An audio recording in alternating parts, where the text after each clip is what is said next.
In 2018, sixth grade of middle school, my best friend and I had a creative writing class together. What we would do whenever we had free time was sit underneath a table right next to the door with our school Chromebooks and do something called dreamcasting. It was like a made up term that we would use that basically just meant daydreaming, but like in a cool kid way. And also so we could talk about our daydream scenarios in public without sounding like absolutely huge dorks. Now, also during sixth grade of middle school, with our filtered access to the internet, we discovered FNAF Nation. Oh my god, this is genuinely life changing for us. They were a Five Nights at Freddy's fan artist who was making content based off of Rebornica's designs of the night guards. There's controversy there that I won't be talking about here, so you can do your own research. But at the time, my best friend and I were busy focusing on what we considered to be cute anime boys. Now, they are not the focus of this video, but I'll tell you about them anyways. We had Mike, the main character, Jeremy, the shy one, Fritz, the fat one, and Vincent, the evil one. What an amazing cast of characters, you say to me. But if they're not the focus of this video, then what the hell are you telling us this for? Good question, dear viewer. Remember, this was sixth grade. This is a time of self-discovery and creativity. This was the year where I officially made my first self-insert OC. Let me introduce you to Nessa Haruka. She had purple hair, loved Panic at the Disco, and had a scar on the back of her neck from when she got attacked by Chica as a child, which would make her go crazy unless she ate something sour. Yeah, I don't know either. She was shipped with Jeremy, which, if you'll remember, he was the shy one. He liked anime and lemons, was abused by his father, had a question mark for a face, which was later retconned to be like a mask that he wore because he had anxiety. A match made in heaven, wouldn't you say?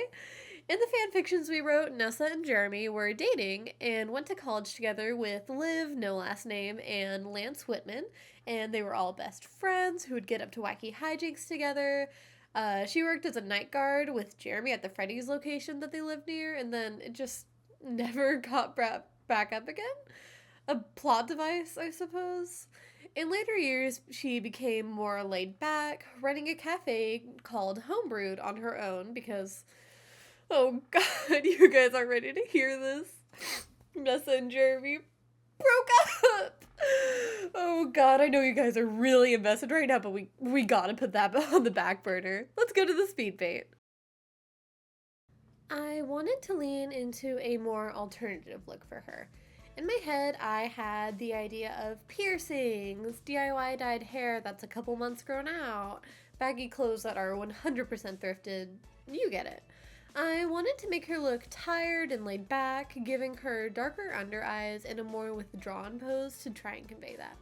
I made her hair a lot fluffier and gave her one of those little protection braids in the back of her hair as a nod to her dramatic backstory. Her hair has grown out to the point where she's got like 2-3 inches of roots showing, but she has more pressing things to worry about. In the reboot, Nessa Williams is a 27-year-old living in New Paris. She lives here with her younger sister, Nessa Williams, and she's taking care of the two of them on their own. She owns Homebrewed, a coffee shop that's become popular with students and adults alike. Two other members of the main cast, Austin Riley and Pierce Vale, work there as baristas. As for her backstory, she grew up in New Paris with her childhood friend, Jeremy Fitzgerald. His dad wasn't the greatest parent, so the two of them would spend a lot of time at their local library and at Nessa's place. As they grew up, Nessa evolved into a more protective figure of sorts, sticking by Jeremy's side despite the bullies that would make fun of his more sensitive demeanor. At 11 years old, Nayeli was born, and she had another person in her life to protect. The pair moved into middle school, high school, and finally college together. There, they met Pitt Megatron, an up-and-coming musical artist who, despite it being their freshman year, was 100% about to be a college dropout. All this time, Nessa and Jeremy were in a will they, won't they sort of situation. Anyone with eyes could tell that they liked each other more than best friends do, but there was a lot of nuance to it. Nessa didn't want to inadvertently pressure him into returning her feelings by making them known, and Jeremy always thought that someone as amazing as Nessa would never want to be with someone like him. They graduated in the same year, Nessa with a bachelor's in business administration and Jeremy with a bachelor's in library and information science. The two of them were now 23 with the whole world ahead of them. This is where they technically split paths. Nessa applied for small business loans and started homebrewed in a little cafe next to the library they had grown up in. Jeremy went back to school for another 2 years, pursuing his master's degree so he could become an official librarian, not just an assistant. Jeremy would study at the cafe while it gained traction, and Nessa would always make excuses to drop off Nayeli at the library while she was at work and wasn't able to take care of her. At 26, Nessa was tired of waiting. She promised herself that at the Silver Lights Festival that year, she would ask Jeremy out and start dating him. However, something came up, and she never got the chance. Ignore that, here's Nessa!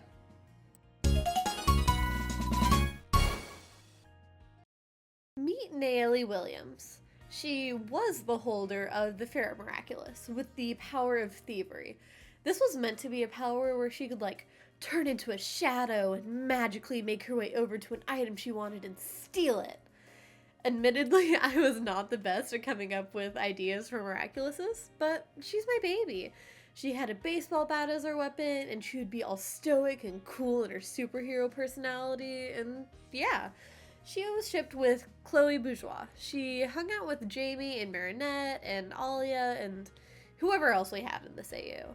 For the redesign, I also wanted to go in a more alternative direction for her. I was thinking along the lines of, "Aw, she wants to be just like her big sister." I think it's cute. In her later designs, she had a short bob with bleached parts, so I kind of brought that back in a more natural way. Her pose is a lot more outgoing and confident, representing how Nessa gave her that space to grow into herself. She is holding a pair of headphones and wearing a t-shirt with a made-up Crimsonic logo. As a reminder, that's the band that Austin, Pierce, Pitt, and Ash are a part of. She made it herself, of course, since there's no official merch yet.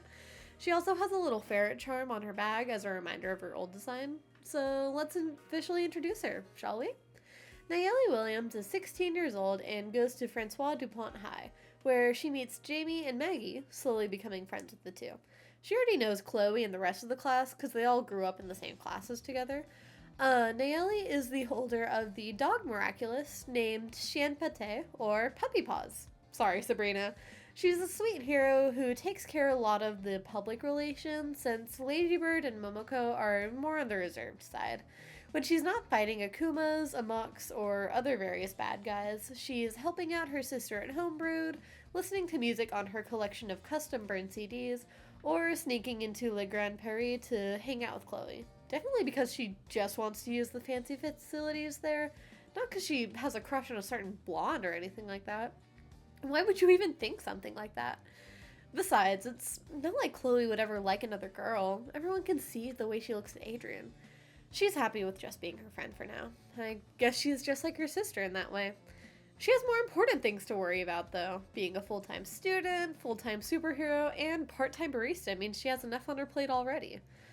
The new Queen Bee superhero seems pretty cute, though. Ugh, whatever. Here's Nayeli all finished up. Last but not least, we have Sara Acid. She was originally created as a plot device to instill drama in the friend group.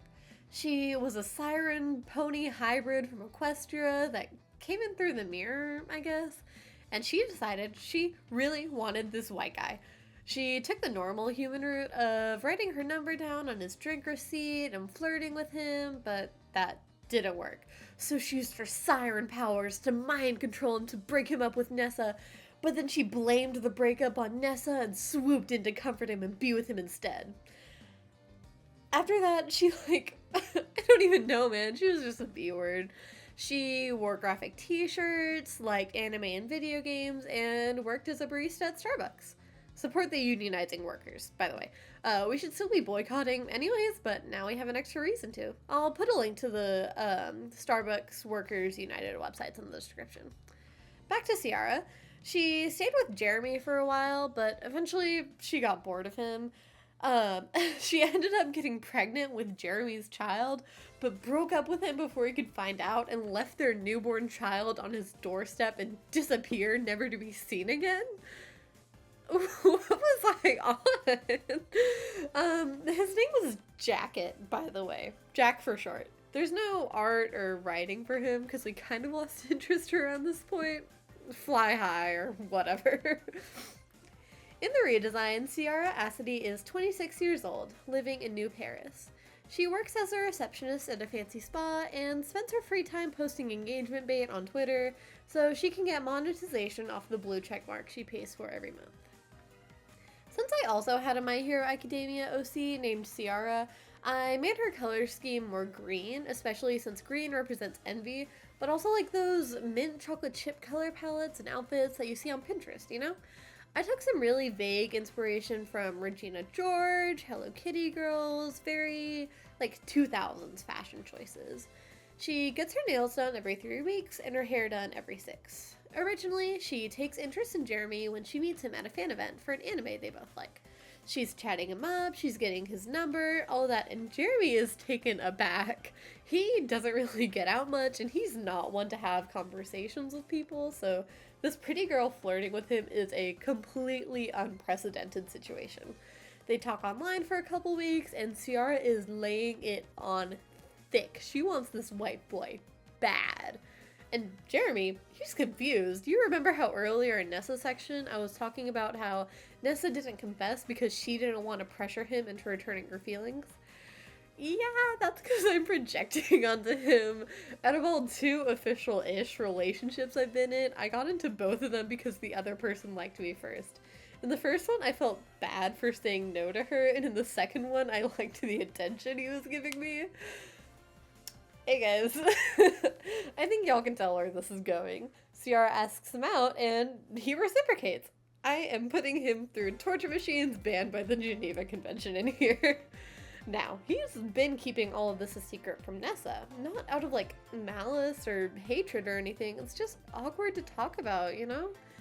Anyways, Ciara and Jeremy are officially going steady. They're going on dates, she's soft launching him on her Instagram, he's buying her flowers, the whole 9 yards. But, if you'll remember, the Silver Lights Festival is coming up soon. I know. Hold your comments, please. It's the day before the festival, and Nessa texts Jeremy to ask if she can come over for dinner.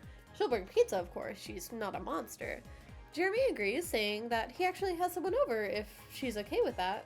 Nessa's making her way over enthusiastically. Jeremy has a friend that's not her! Oh, joyous day! She gets there, knocking on the door, 2 large pizzas in hand, and it's Ciara opening the door. Nessa's a little surprised, but she greets her happily enough. In response, she gets, "Oh, hi, you must be, Nessa, right? I'm Ciara, Jeremy's girlfriend. It's nice to meet you." Huh? Nessa sits through the rest of dinner in a daze, stumbling home so she can disassociate into her pillow for the next 2 hours. The Silver Lights Festival comes and goes. It's been a week and she's gone through 2 vapes already. She's having a rough time. Jeremy's confused why Nessa hasn't said more than 10 consecutive words to him, but Ciara's delighted. Having a girl best friend is kind of problematic behavior, isn't it? And plus, now he gets to spend more time with her. That's what good boyfriends do, after all. Finally, here's Ciara.